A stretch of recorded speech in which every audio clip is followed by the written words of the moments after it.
Bonjour à tous, dans cette vidéo je vais vous expliquer comment télécharger l'application géocaching pour vos smartphones et ensuite vous expliquer comment elle fonctionne et ensuite on pourra partir à la recherche de notre première boîte. Voilà, rendez-vous sur Google Play pour télécharger l'appli. Donc télécharger l'appli, c'est cette icône-là, vous tapez géocaching, vous allez tomber sur l'icône que vous voyez là et vous pouvez installer l'application. Donc voilà, vous allez certainement avoir une petite animation de jeu si c'est la première fois que vous utilisez l'application. Donc moi je vais directement passer aux détails de l'application. Donc voilà, déjà on va remettre la localisation correctement. Donc vous appuyez, comme vous voyez, la petite cible en haut à droite. Et voilà. Donc vous pouvez agrandir, tourner la carte, aller de gauche à droite. À savoir qu'ici, c'est un abonnement premium. Je vais montrer après la différence avec un abonnement non premium. Comme dans les vidéos précédentes, je vous ai expliqué que, voilà, que vous allez avoir des caches grisées. Donc voilà, l'utilisation, comme vous voyez, est assez basique, mais est très très très bien faite. Donc quand je veux dire basique, c'est par rapport au site géocaching même. Donc voilà, c'est vraiment plus simple et beaucoup plus efficace. Donc on va aller tout en haut, on va aller sur la loupe. Si vous appuyez sur la loupe, vous savez vous localiser par rapport, chercher une carte par rapport à un emplacement. Donc par exemple là, vous pouvez taper Paris ou votre position actuelle. Par exemple, vous tapez Paris, vous allez arriver directement au niveau de Paris. Voilà, donc à peu près tout ce qu'il y a sur Paris. Donc il faut attendre que la carte se charge un petit peu. Ici, la différence avec le site, quand vous vous déplacez, la carte va se mettre à jour comme vous voyez en haut chargement. Voilà. Donc on va reprendre la localisation. Hop, voilà, moi je suis là. Ensuite, ici, vous avez Géocache. Donc là, voilà, si vous cliquez sur Géocache, vous savez via le code GC, donc comme j'ai expliqué dans la vidéo précédente, le code GC, c'est le code propre à chacune des caches. Donc si vous cherchez une cache spécifique, c'est là. Vous pouvez choisir aussi par type de cache. Donc là, vous pouvez sélectionner les tradis, les multis. Donc si, quand vous êtes membre basique, on le voit très bien, vous savez faire que les traditionnels et les events. Tandis que si vous êtes premium, vous allez tout faire, les multicaches, les mystères, les hard caches, les letterbox, les virtuels, les webcams. Donc on revient en arrière, on revient en arrière. Hop. Vous pouvez rechercher aussi un objet voyageur via son code. Donc ça, j'expliquerai plus tard parce que ce n'est pas nécessaire pour commencer. Je vais faire une belle petite explication plus tard sur les objets voyageurs. Et le géotour, que je ferai une explication plus tard aussi, pas nécessaire pour commencer à jouer. Donc on revient en arrière. Donc là, nous avons les filtres. Je pense qu'ils ne sont qu'accessibles aux membres premium. Donc si vous êtes premium, vous pouvez chercher par type de cache. Donc ça, ce sont les caches que vous pouvez trouver. Donc si vous décidez que faire les traditionnels, il y a moyen en sélectionnant que les traditionnels. Idem pour la taille, difficulté, terrain et attributs, ce que je vais expliquer plus tard, qui sont très importants pour la recherche d'une cache. On revient en arrière. Ensuite, ici, vous pouvez créer des listes. En fait, créer une liste, c'est super sympa. Donc, en fait, lorsque vous décidez un jour d'aller faire un parcours géocaching, ben en fait, il ne faut pas y aller n'importe comment. Un parcours, si vous décidez d'aller sur un parcours, ben, il faut prendre minimum connaissance un peu du parcours. Et ça se prépare en fait. Donc parfois sur certains parcours, je reviendrai dessus aussi après, il faut du matériel, pas nécessairement du matériel onéreux. Tout parcours ne demande pas matériel. Il y a des parcours qui ne demandent aucun matériel. Par contre, il y a des parcours vraiment spécifiques où vous avez besoin, par exemple, d'une échelle, d'une perche, d'une tige aimantée, mais je vais revenir là-dessus après. Et ce qui est intéressant dans une liste, du coup, si vous localisez un parcours qui vous intéresse, admettons un parcours de 10 caches, vous listez les 10 caches dans la liste, vous pouvez nommer la liste, et ce qui est très intéressant, c'est juste avant de partir, vous téléchargez la liste hors ligne. Donc, le jour où vous allez sur cette série, vous rechargez cette liste, ce qui vous permet d'économiser vos données 4G et donc de ne pas utiliser vos datas Internet. Donc voilà, on va partir directement sur la carte. Donc sur la carte, vous voyez en haut à droite, vous avez deux petites icônes sur fond blanc. Donc la première icône avec la petite cible, c'est pour vous recentrer correctement sur la carte. Voilà.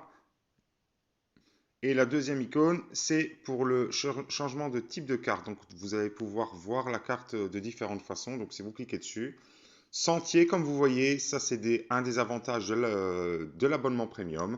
Donc si vous cliquez sur Sentier, la carte va donc changer en mode sentier. Voilà, vous pouvez voir tous les petits sentiers comme ici, chose que vous ne pouvez pas voir avec l'abonnement non premium. Donc voilà, on va de nouveau se recentrer donc avec l'icône cible. Hop, voilà. Donc vous avez donc d'autres types de cartes, donc carte routière, donc là vous allez voir le nom de rue et tout ça. Satellite, ça c'est toujours intéressant aussi. Bon, moi je ne travaille jamais avec la carte satellite, certains travaillent avec la carte satellite. Il y a la carte terrain et la carte hybride, donc ça c'est tout ensemble, donc terrain, satellite et routière. Donc maintenant on peut sortir de là, vous voilà informé pour les cartes. Ensuite, tout en bas à gauche, c'est comme sur le site officiel, vous avez votre profil. Donc, si vous cliquez sur votre profil, voilà, c'est présenté différemment. Et vous avez le nombre de caches trouvées comme tout à l'heure, les caches dissimulées, les points favoris que vous avez reçus au total. Vous avez ensuite en dessous les messages, la messagerie. Donc là, je vois que j'ai reçu un message. Vous avez la carte, donc vous revenez à la carte, les listes comme je vous ai expliqué tout à l'heure. Et en voir plus, donc vous avez des brouillons, vous pouvez enregistrer un brouillon, vous avez la partie options, le centre d'aide, le shop comme sur le site geocaching et la déconnexion.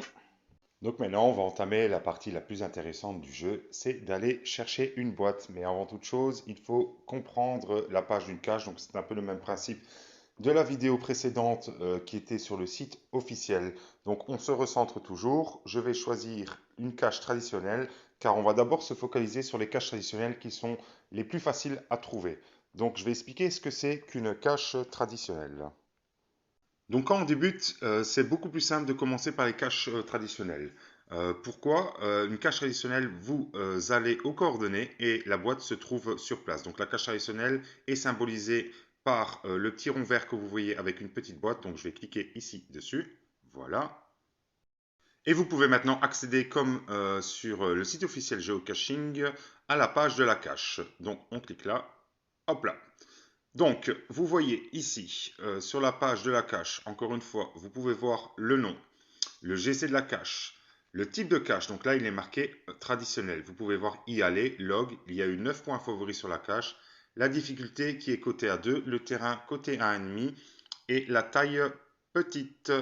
Ensuite, comme sur l'application, vous pouvez voir les indices. Ici, à la différence du site officiel, il ne faut pas décoder l'indice, enfin décrypter l'indice. Ici, il est écrit directement.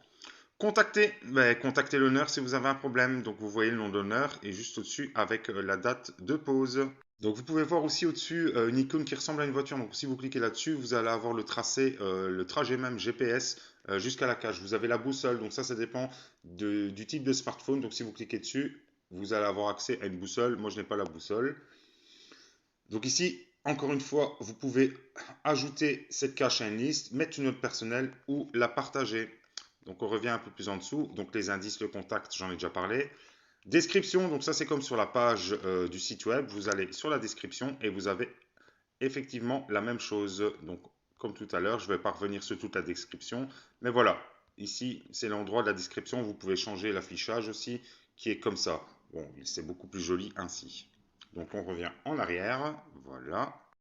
L'activité, donc ça comme sur le site Geocaching, l'activité ce sont tous les logs des personnes qui ont visité ou trouvé votre cache ou ont mis une note ou ont fait un DNF. Comme ici, il y a eu un DNF juste en dessous, toutes les caches trouvées. Donc voilà, on revient en arrière. Les attributs, très très importants aussi, autant que les DT, donc le niveau de difficulté et de terrain et la taille de la cache. Donc ça, je vais faire vraiment une vidéo bien détaillée là-dessus aussi. Donc en fait, il faut savoir ce qu'on cherche aussi. Et donc ces petits attributs nous indiquent un peu aussi ce qu'on peut faire. Quand par exemple ici, la cache est disponible en permanence. Il y a des caches qui ne sont pas disponibles en permanence. Pas de drive, donc ça veut dire pas en voiture, parce que voilà, vous vous retrouvez dans un petit chemin où on ne peut pas vraiment passer en voiture. Les vélos sont autorisés, il y a des zones où les vélos ne sont pas autorisés.